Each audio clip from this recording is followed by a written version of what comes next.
Semanalmente en el programa Sonríe te estamos grabando, además de la bellísima presencia de Cecilia Bonino, compañera de aquí del Observador TV, está el famoso Gema, y es el señor Pablo Fabregat, que además es el responsable de uno de los shows de humor que más éxito ha tenido en los últimos tiempos en el Under Movie, lo que significa su presencia con ese personaje del tío Aldo. Y cuando yo lo invité hace un par de años a Sao Sarandí, le llamó la atención que lo hubiera invitado, porque no suele ser invitado a ese tipo de programas culturales. Lo debes hacer para que te insulten, Jaime, un poco, ¿no? ¿Por qué? No. Claro, pasar de jarcha a esto es como que te digan terraja.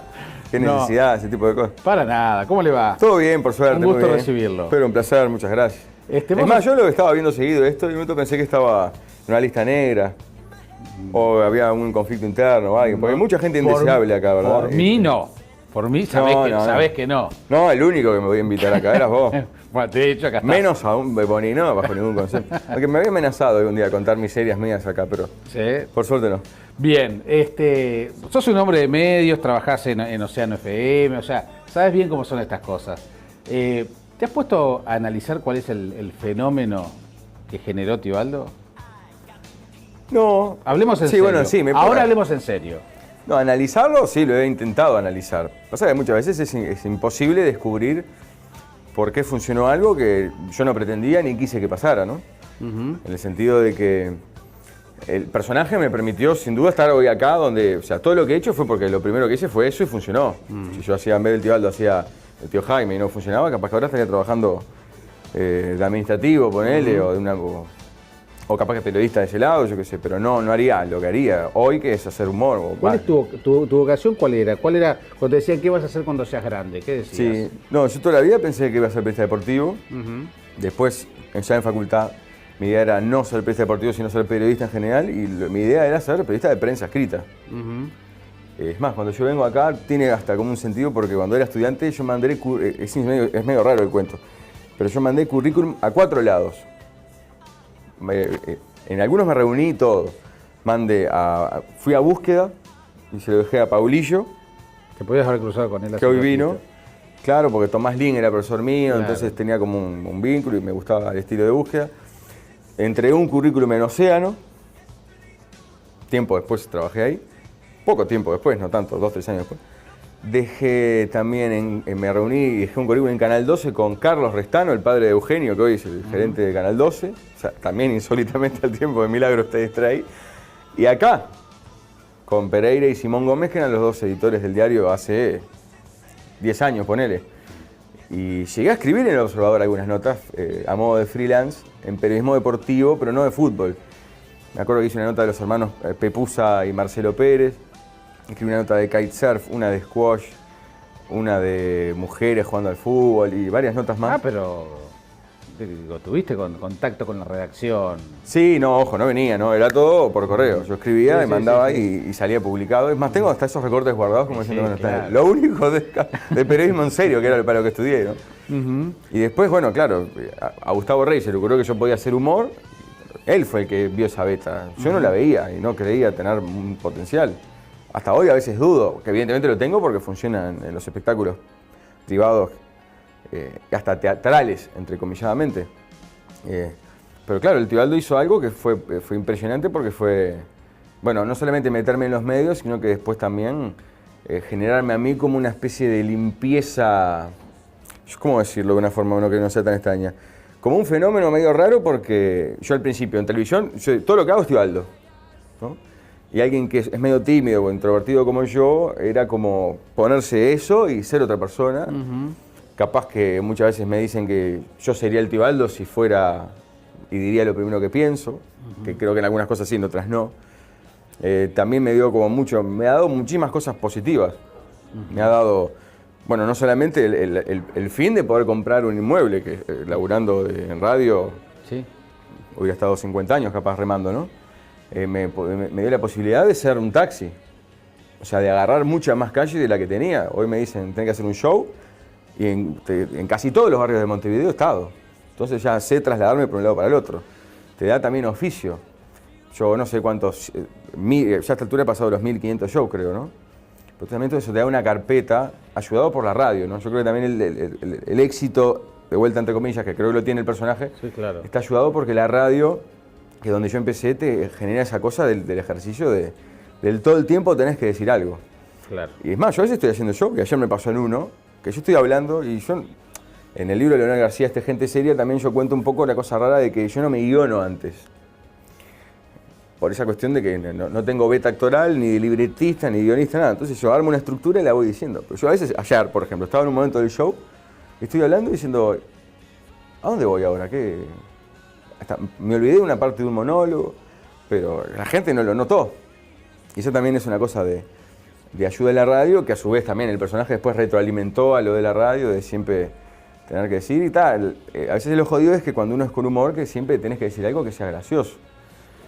Siempre el humor, al menos el estilo en el que lo hacemos nosotros en la radio, o yo lo hago en Océano, y Sonríe no tanto porque es un humor más político, más correcto, ¿no? No tan fuerte como puede ser, o ácido como el de la radio, que cada cosa que uno dice puede ofender, lastimar o molestar a alguien. Entonces estás todo el tiempo tirando dardos, y así vas generando cariños y odios también, ¿no? ¿Qué necesidad a veces también como público tenemos de proyectarnos en alguien que dice lo que nosotros no decimos, ¿no? Claro. Creo que has logrado sintonizar esa sintonía fina, ¿no? Como la de onda corta de antes, que capaz que vos ni te acordás, cuando queríamos en el dial ubicar la radio en el punto exacto, ¿no? Puede ser. A veces también mucha gente, los estudiosos del stand-up, que dan cursos de stand-up y eso, me han dicho que, por ejemplo, ellos a veces les costaba creer, porque el Tibaldo cuando va diciendo algo, es como que todo el mundo ya sabe lo que va a decir. La gracia es cómo lo dice. O sea, el chiste vos lo venir a 2 cuadras, en muchos casos, ¿no? En otros no. Pero claro, es en la forma, es una forma de hablar media particular, que no sé cómo, hasta... A mí me han llegado a decir que yo haciendo el personaje tengo movimientos físicos del lenguaje no verbal distintos a los que tengo como Pablo. Claro, lo tengo tan incorporado al personaje que hace años ya, ¿no? ¿Hace cuántos años? El Tibaldo lo hago desde el primer año que entré a la radio, que fue en 2003. Sí, la verdad que sí, ya tiene los pantalones largos. Claro, o sea, también tenía el plus ese de que a mí me dio mucha cultura. Por ejemplo, cuando arranca el videoclip de Corpa recién, yo estoy en una oficina y digo, eso es Jarcha. Y me miraban como diciendo, ¿y este enfermo cómo sabe? Porque como el Tibaldo siempre fue un veterano, y yo lo empecé a hacer con 22 años, o 21 años, ponele. Ya era un viejo, con 21 años yo soy un viejo. Ayudado porque mis hermanos son mayores, bastante mayores que yo, entonces ya tenía como un cierto oficio de los 80, la década anterior.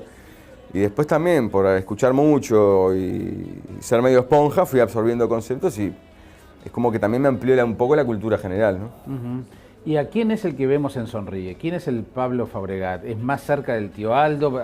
Decías la diferencia de humor, una cosa más políticamente correcta. Sí. ¿Sos más vos? ¿Sos...? No, yo creo que en Sonríe ser plenamente natural, sigue generando... Ahí capaz que sos más un comunicador, como se dice ahora. Claro, sí, puede ser. A veces, conductor. En algunos momentos tengo como salidas de voz del tío Aldo que me salen cuando la critico a Cecilia, le grito, me peleo.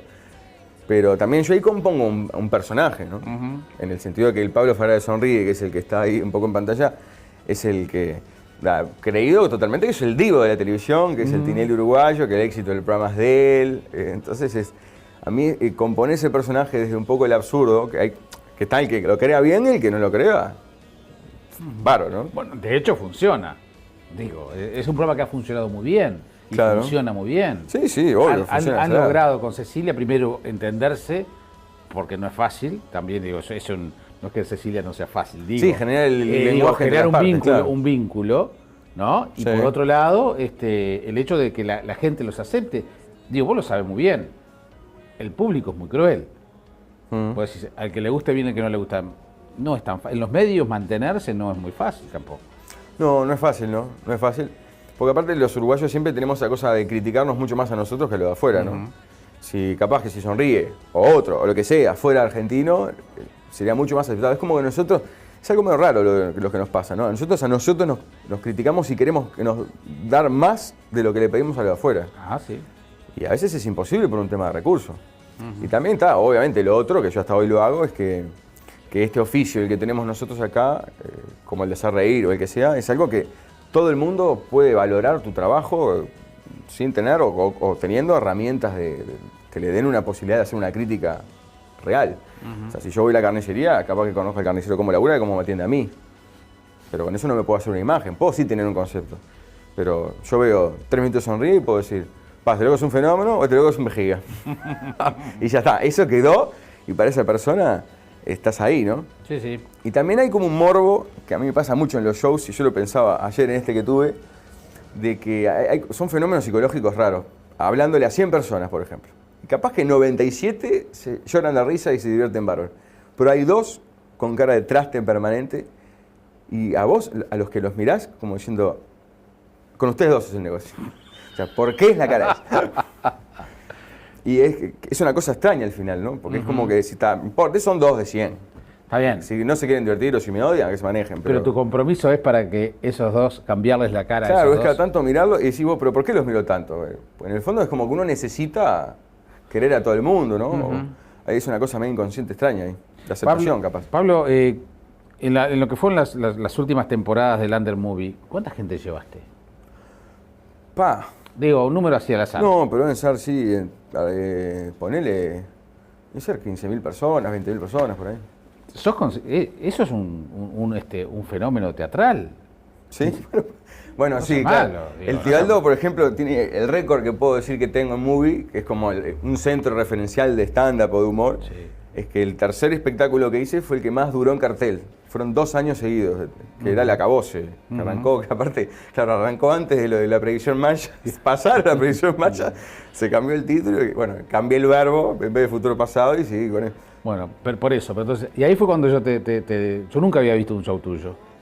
Y justamente eso fue lo que yo no te dije. Yo te dije, me dijiste, ¿para qué me vas a invitar a mí? Que no tengo nada que ver con lo que haces en la radio y eso. Pero es que es un fenómeno realmente llamativo. Que se mantenga, que lleve tanta gente y eso. Es porque lográs generar algo en la gente que además no es stand-up. No, claro. No es stand-up. Sí, es monólogo, café con cero, una cosa me extraña. Por eso. Sí, bueno, a veces pasa que, claro, son semanas y semanas. Yo en Movie creo que pasé no sé si van 150 funciones ahí adentro, ¿no? En 5 años. Y en un momento es, bueno, que vos llegás y todavía tenés el bicho ese de decir, ¿se agota hoy? Como diciendo, en algún momento esto se tiene que acabar. Pero parece joda y no, se agota, está lleno, casi lleno. Pero es como que, entré en un lugar donde... ¿Cuál es el desafío para reinventar al tío Aldo permanentemente, para no repetirse? Bueno, hay algo que en parte todo tiene su pro y su contra, ¿no? El hecho de no hacer un guión al principio hace que vos estés jugado y muchas veces improvisás y eso se convierte después en una estructura de un espectáculo que termina siendo un guión, porque uno lo memoriza, es decir, una y otra vez. Pero también está el plus de que al decir una estructura, no de forma repetitiva desde un inicio, hace que todo el tiempo a mí me surja mientras estoy diciendo esa estructura, me salen salidas espontáneas. Yo puedo haber hecho 400 veces un monólogo y en la vez 401 se me ocurre hacer un chiste nuevo. Y algo que es genial también, que yo a veces lo he comentado, ¿no? Que cuando uno hace un chiste nuevo pareciera que la gente sabe que es nuevo. Porque se ríe distinto. Debe ser una reacción física del que lo hace, o al menos a mí me pasa que cuando digo algo, sé que por mi gesto de sorpresa o cómo puedo haber dicho esto, la gente lo festeja más. Es como que hubiera un octavo sentido al respecto, es infernal. Y entonces, claro, también como al tener una beta de periodista, estar muy informado por el laburo en la radio, porque leo el diario todos los días, eso hace también que todo el tiempo le vas metiendo mecha de actualidad. Y en el Movie, por ejemplo, yo los primeros 5 o 10 minutos entro diciendo, no sé lo que voy a hablar de cosas de actualidad. ¿Cuál fue la 3 noticias? Guantánamo, fútbol y esto, hablo de esas 3 cosas. A veces pienso 2 o 3 chistes, pero no me guiono ni sé lo que voy a decir. Entro y una vez que no tengo más nada que decir sobre el tema, arranco así con la estructura del espectáculo inicial, ¿no?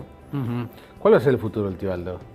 Bueno, el tío Aldo me tiene masacrado porque los diciembres son meses de intensidad debido a las fiestas de fin de año, de empresas particulares y demás, sobre todo de empresas, que son un infierno, son, no sé, como 50 eventos en 25 días, ¿no? Es un ritmo diabólico.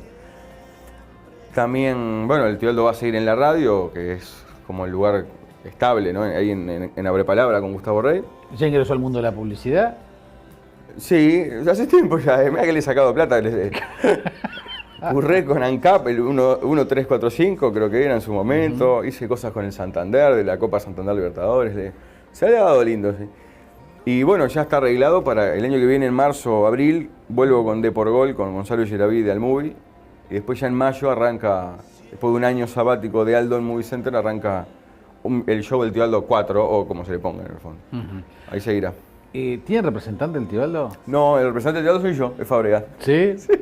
Bueno, ¿podremos tenerlo para cerrar el segundo tramo informativo? Yo de este año? lo tengo en el auto, ¿Sí? esperando porque... Soy como Chasman y Chirolita que tenía... Acá como hay mucha empresa en la Guada y capaz que de algún mediodía empresarial, de fiel, como puede ser acá, capaz que los Observador TV poner la tarasca y... si conoces alguna jerarquía de acá, ¿cómo no? puede ser.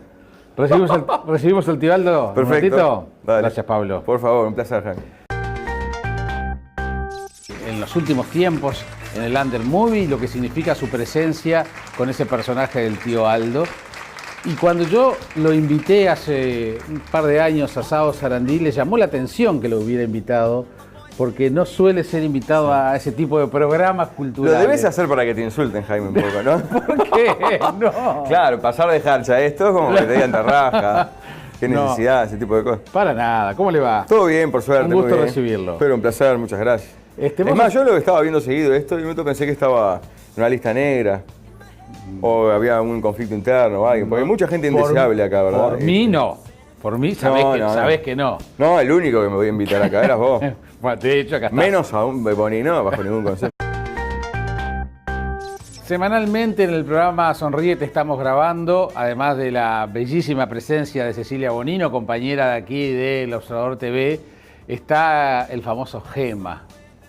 Y es el señor Pablo Fabregat, que además es el responsable de uno de los shows de humor que más éxito ha tenido en el... Pasa que muchas veces es imposible descubrir por qué funcionó algo que yo no pretendía ni quise que pasara, ¿no?